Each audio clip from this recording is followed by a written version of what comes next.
Hello दोस्तों, the Acharya classes में आपका स्वागत है। तो आज की इस क्लास में मैं आपको भौतिक विज्ञान का 2024 में पूछा गया पहला सेट 346 एफएस का पूरा सॉल्यूशन कराऊंगा। आपको बता दूं, इससे पहले मैंने इस अनसॉल्व की, ठीक है, मतलब पहले पेपर की मैंने 5 वीडियो में इसको पूरा कंप्लीट कराया है। तो आज की इस वीडियो में मैं आपको 5 क्लास की वीडियो पूरी इसी वीडियो में पूरी आपको मैं बता दूंगा, ठीक है। तो आप इस वीडियो को ज़रूर अंत तक देखें। अगर आपने अभी तक पूरा अगर नहीं देखी है 5 वीडियो तो आप देख सकते हैं, और अगर नहीं देखना चाहते हैं तो भी कोई बात नहीं है। तो अगर आप देखें हैं तो आपका रिवीजन हो जाएगा, अगर नहीं देखें तो आप लोग अच्छे से इसको देख लीजिएगा, ठीक है दोस्तों। तो चलिए वीडियो को अब शुरू करते हैं। तो देखिए, यहाँ पे आपको हम एक एक क्वेश्चन इसमें बताएंगे, और हो सकता है वीडियो काफ़ी लंबी भी हो जाए, तो आप लोग ज़रूर लास्ट तक वीडियो को देखिएगा। तो देखिए, यहाँ पे पहला क्वेश्चन जो पूछा था, ई गतिज ऊर्जा के एक कण का लुईस द ब्रोगली तरंग दैर्ध्य होता है। तो ये फार्मूला याद रखिए, एल बराबर जो होता है H/√2m e, ठीक है। उसके बाद देखिए, यदि इलेक्ट्रॉन का अनुगमन वेग vd तथा विद्युत क्षेत्र की तीव्रता E हो तो निम्नलिखित में से कौन सा संबंध ओम के नियम का पालन करता है। तो याद रखिए दोस्तों, ये तीसरा ऑप्शन इसका होगा, vd अनुक्रमानुपाती होगा E के। अगला क्वेश्चन, प्रकीर्णित अल्फा कण का पथ होता है। तो याद रखिए, जो प्रकीर्णित मतलब फैलाव वाले अल्फा कण का जो पथ होगा परवलयाकार होगा, ठीक है दोस्तों। उत्तल लेंस की फोकस दूरी अधिकतम होती है। तो याद रखिए, फोकस दूरी जो सबसे कम बिखरेगा, जो सबसे कम फैलेगा, उसी की होगी। तो याद रखिए, लाल रंग प्रकाश के लिए सबसे ज़्यादा होता है, ठीक है। अब देखिए, यदि प्रत्यावर्ती धारा परिपथ में केवल धारित्र हो तो परिपथ में व्यय शक्ति। तो याद रखिए, जब केवल धारिता केल होगी तो वहाँ पे जो शक्ति होगी वह 0 होगी, ठीक है, व्यय कुछ भी नहीं होगी। उसके बाद अगला क्वेश्चन आप लोग देख सकते हैं। अगला क्वेश्चन देखिए क्या है, दो बिंदु आवेशों को वायु में एक निश्चित दूरी पर रखने पर उनके बीच 80 न्यूटन का बल कार्य करता है। जब इन्हीं आवेशों को एक परावैद्युत माध्यम में इतनी दूरी पर रखा जाता है तो इन पर 8 न्यूटन का बल कार्य करता है। माध्यम का परावैद्युतांक होगा। तो याद रखिए, ये फार्मूला होता है के बराबर F/Fm, ठीक है, मतलब वायु में लगने वाला बल और यहाँ पे किसी माध्यम में लगने वाला बल। तो यहाँ पे दिया है 80, ठीक है। वायु में देखिए, वायु में कितना बल लग रहा है, 80 न्यूटन। उसके बाद माध्यम में देखिए कितना है, 8। तो 8 दाम 80 इसका आंसर आएगा, ठीक है दोस्तों। अब चलिए इसके आगे की वीडियो देखिए। तो देखिए, क्वेश्चन अगला खंडबा स्टार्ट हो रहा है, ठीक है। ये अति लघु का होता है और ये सभी एक एक नंबर के क्वेश्चन पूछे जाते हैं। तो देखिए, लेंस की वायु में फोकस दूरी एवं लेंस को द्रव में डुबोने पर उसकी फोकस दूरी का अनुपात ज्ञात कीजिए। तो ये छोटा सा डेरिवेशन है, चलिए इसको आप लोग देखिए। इसको आपको बता दें, ये देख सकते हैं, लेंस की वायु में फोकस दूरी का जो फार्मूला होगा, वैसे तो होता है एफ बराबर, फार्मूला होता है F बराबर n-1 1/r1 - 1/r2 होती है, ठीक है।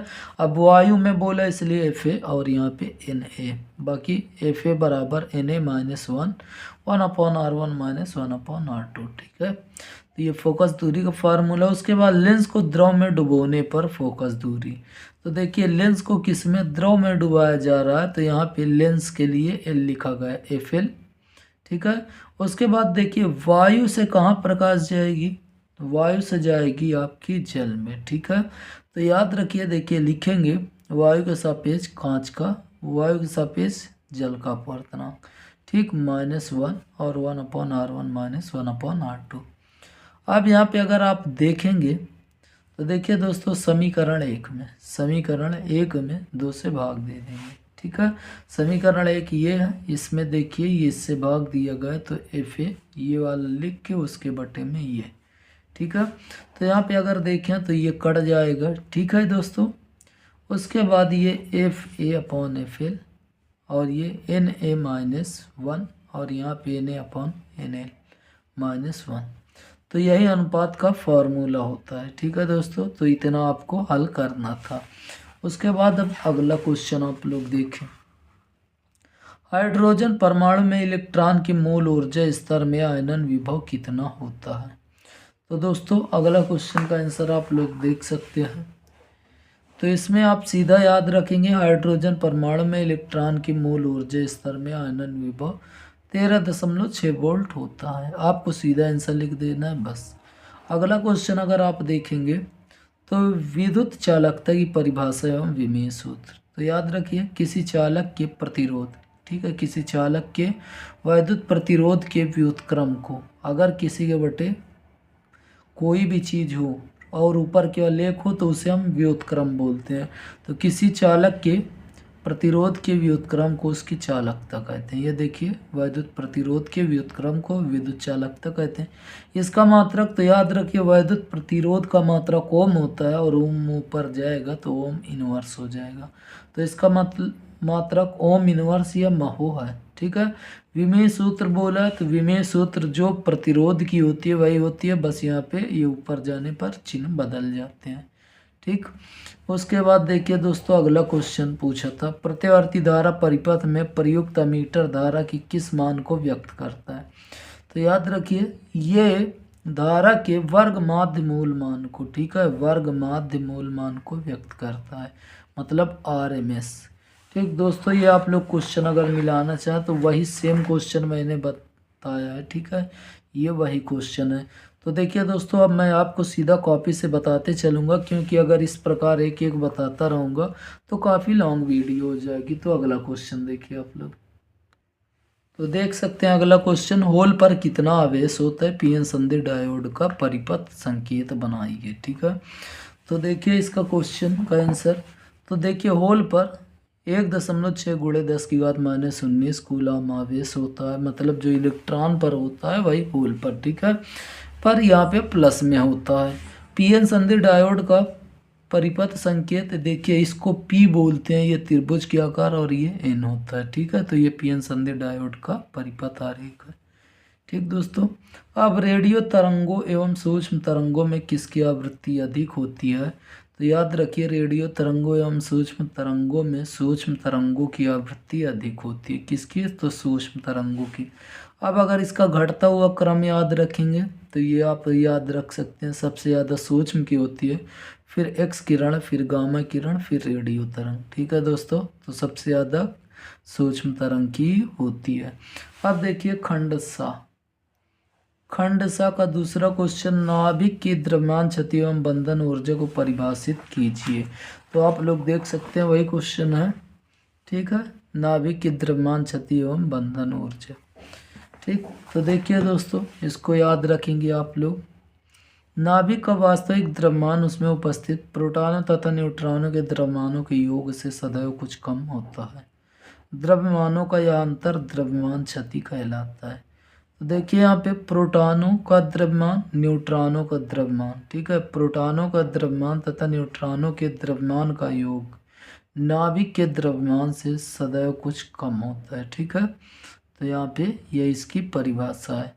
अगली परिभाषा पूछा था बंधन ऊर्जा।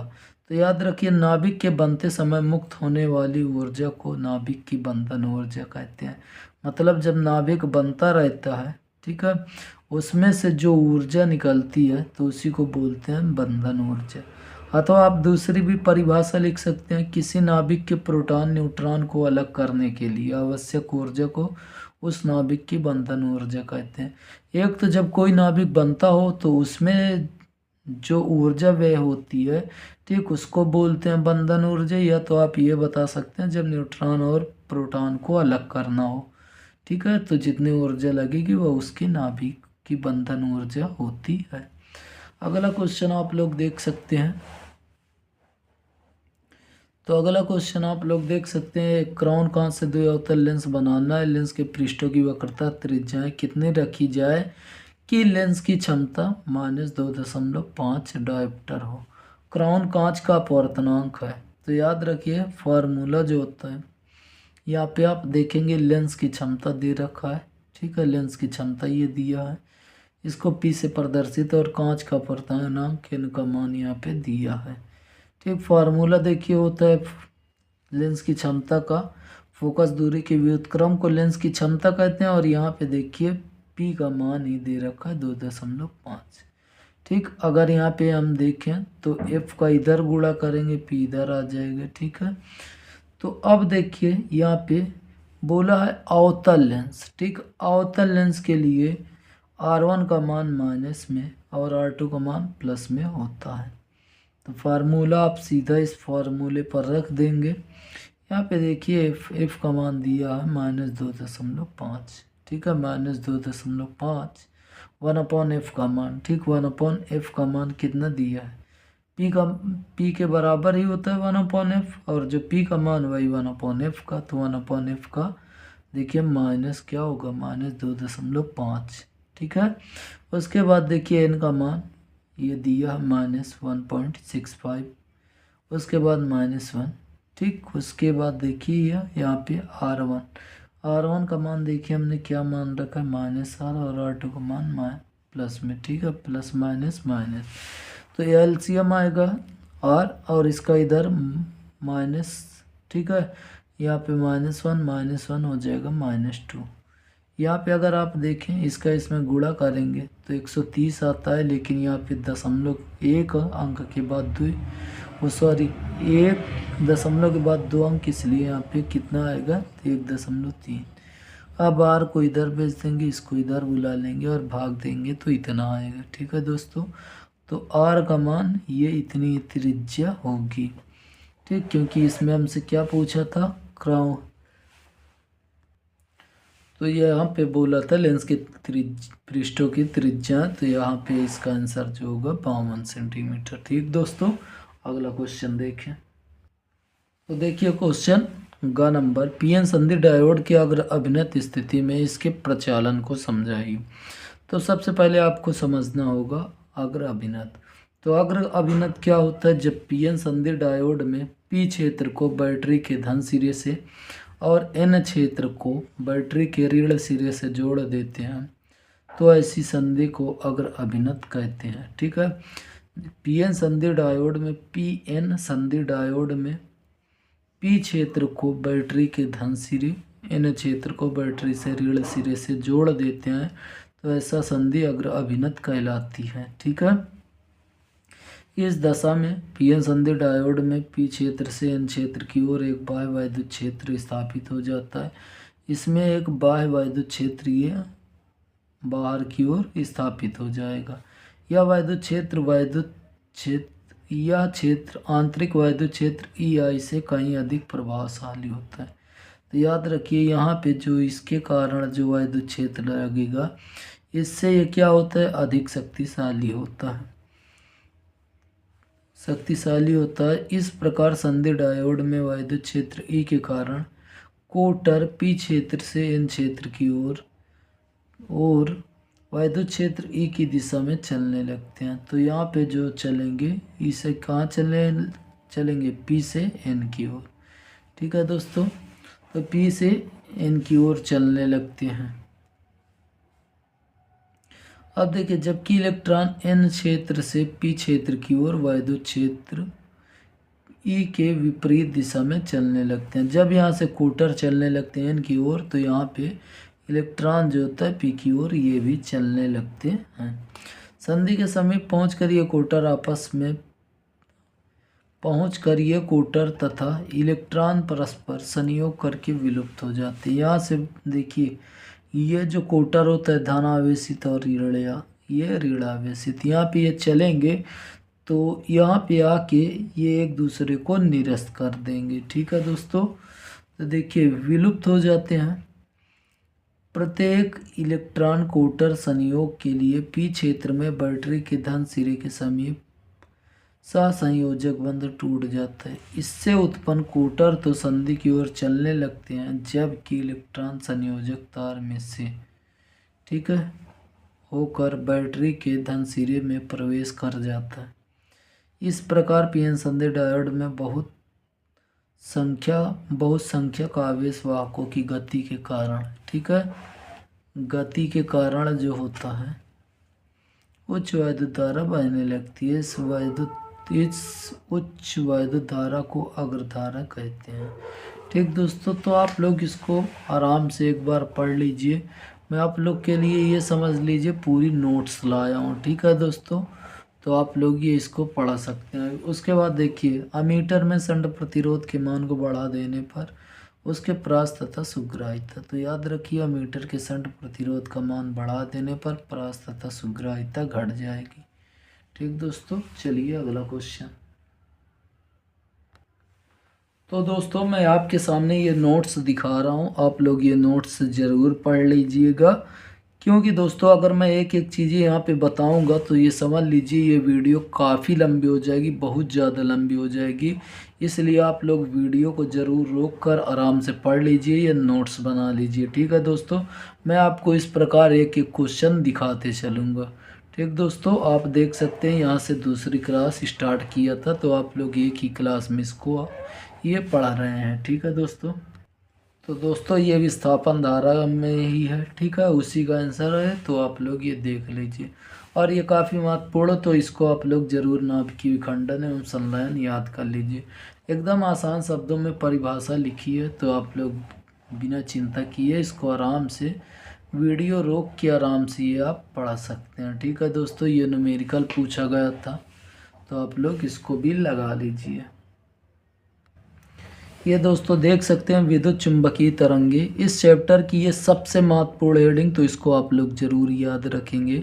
ठीक है, और इसका ये चित्र है, तो ये चित्र भी आप लोग देख सकते हैं। ठीक है दोस्तों, उसके बाद देखिए तीसरी क्लास हमारी जो स्टार्ट हुई थी यहीं से स्टार्ट हुई थी। ठीक है, लेकिन आपको दोस्तों इस वीडियो में 3 क्लास देखने की ज़रूरत नहीं, यहीं से पढ़ के आप एक बार में समझ सकते हैं। ठीक है, और नहीं समझ में आता तो आप लोग ज़रूर प्लेलिस्ट में जाकर वीडियो देख लीजिएगा। ये दोस्तों न्यूमेरिकल पूछा गया था, आप लोग देख सकते हैं। ठीक है, न्यूमेरिकल आप लोग लगाना है तो लगा लीजिएगा। ठीक दोस्तों, बाकी इसको मैंने डिटेल में अच्छे से समझाया, आप लोग ज़रूर वीडियो जाकर देख लीजिएगा। ठीक दोस्तों, ये आप लोग देखिए, ये आप लोग दोस्तों इसको आराम से नोट करते रहिए। यहाँ पे ये लंबाई यहाँ पे होगा, मीटर के बाद लंबाई होगा, तो आप लोग इसको लिख लीजिएगा। ठीक है दोस्तों, उसके बाद देखिए अगला क्वेश्चन जो पूछा था व्हीटस्टोन सेतु, ये काफ़ी महत्वपूर्ण है, बहुत महत्वपूर्ण है, तो इसको आप लोग ज़रूर देख लीजिएगा। ठीक है, इसको लगा लीजिए आप लोग। ये वीडियो दोस्तों आप लोग याद रखिएगा, ये वीडियो केवल रिवीजन के लिए ऐसे है। अगर आप लोग को समझ में आता है तो आप लोग इसको आराम से रिवीजन कर सकते हैं, और नहीं आता है तो फिर इसके लिए डिटेल में वीडियो बनाई गई, तो आप लोग प्लीज़ जाकर उसको देख लीजिएगा। इसमें देखिए आप लोग ये समझ लीजिए यहाँ तक लिखना था, उसके बाद आप लोग को फिर इधर से ये। ठीक है दोस्तों, तो ये आप लोग देख सकते हैं। ये देख सकते हैं दोस्तों, ये पार्ट चौथी, मतलब ये चौथी क्लास थी पहले पेपर का। तो आप लोग अगर विस्तार में देखना चाहते हैं तो आप लोग ज़रूर प्लेलिस्ट में जाकर देखिए, नहीं तो आप इसी चैनल पे वीडियो अभी हाल फिलहाल की देख सकते हैं। ठीक है दोस्तों, ये आप लोग को हमने समझाया था अच्छे से। ठीक है दोस्तों, तो आप लोग आराम से वीडियो को रोकते हुए आराम से पढ़ सकते हैं। ठीक है दोस्तों, ये आप लोग देख लीजिए, यहाँ से आंसर स्टार्ट हुआ था यहाँ तक। ठीक, तीसरे पॉइंट तक, तीसरे पॉइंट के बाद ये आप लोग देख सकते हैं यहाँ तक, उसके बाद लास्ट में ये। ठीक दोस्तों, अब देखिए अगला क्वेश्चन, ये आप लोग देख सकते हैं बोर की दोस्तों कमियाँ थी। ठीक है, कमियाँ आप लोग आराम से पढ़ लीजिए, बहुत छोटी छोटी परिभाषाएं हैं, और आपको बता रहे हैं अगर आप लोग को थोड़ा सी ये कम समझ में आ रहा है, इसको ऐसे समझा नहीं रहे हैं, बस आपके रिवीजन के लिए मैंने ये दिखा दिया, आप लोग इसको आराम से पढ़ लीजिएगा। ठीक है दोस्तों, ये आप लोग देख सकते हैं। ये आप लोग दोस्तों ये डेरिवेशन काफ़ी महत्वपूर्ण है, तो आप लोग इसको ज़रूर लगा लीजिएगा। ठीक दोस्तों, ये देख सकते हैं यहाँ तक। ठीक, अब जो बताएंगे दोस्तों ये 5वीं क्लास का होगा। इसी चैनल का दोस्तों, इसी चैनल पर अगर देखेंगे तो इसी सेट का ये 5वीं क्लास है। ठीक है दोस्तों, तो उसमें मैंने आराम से बताया था, इसलिए बहुत छोटी छोटी वीडियो फिर भी 20-20 मिनट की हो गई है। आप लोग उसको देख लीजिएगा। ठीक है दोस्तों, यहाँ पे इसको आप लोग पढ़ लीजिए अच्छे से। ठीक, अगर आप समझना चाहते हैं तो आप लोग पीछे वीडियो जो पड़ी हुई है उसे आप लोग देख सकते हैं। ठीक है दोस्तों, आप लोग ये देख लीजिए। ठीक है, अब आगे देखिए। तो ये देखिए दोस्तों, अगला क्वेश्चन। आप लोग को लगता होगा कि कुछ समझा नहीं रहे हैं, बस ऐसे ही दिखाते चले जा रहे हैं काफ़ी खिसकाते हुए। तो दोस्तों याद रखिए, अगर आप देखेंगे तो आप इसको केवल रिवीजन के लिए समझ सकते हैं। बाकी अगर आप लोग को पढ़ने से समझ में आ जाता है और कितना पढ़ना है, तो आप लोग ज़रूर ये वीडियो देखेंगे और आपको समझ में आएगा। तो आप लोग ये देख सकते हैं दोस्तों। ठीक है, इसको आप लोग बना लीजिएगा, काफ़ी महत्वपूर्ण है। तो दोस्तों ये वीडियो देखिए, यहाँ तक थी। और आपको बता दें, अगर आप इसी प्रकार चाहते हैं या चाहते हैं कि एक ही वीडियो में हम आपको समझा के बताएं, तो आप प्लीज़ कमेंट कर दीजिएगा कि हमें ऐसी वीडियो चाहिए या आप ऐसे पढ़ाइए। तो हम ज़रूर आपके कमेंट को पढ़ेंगे और उसी अकॉर्डिंग आपको हम पढ़ाएंगे और समझाएंगे। तो दोस्तों उम्मीद करते हैं यह वीडियो 20 से 22 मिनट की वीडियो आप लोग के लिए काफ़ी महत्वपूर्ण है, तो इसको आप लोग पूरा देख लीजिए ढंग से। तो दोस्तों अब जो मिलेंगे आपसे अगले की वीडियो में तो दूसरे सेट के साथ, तब तक के लिए दोस्तों जय हिंद जय भारत।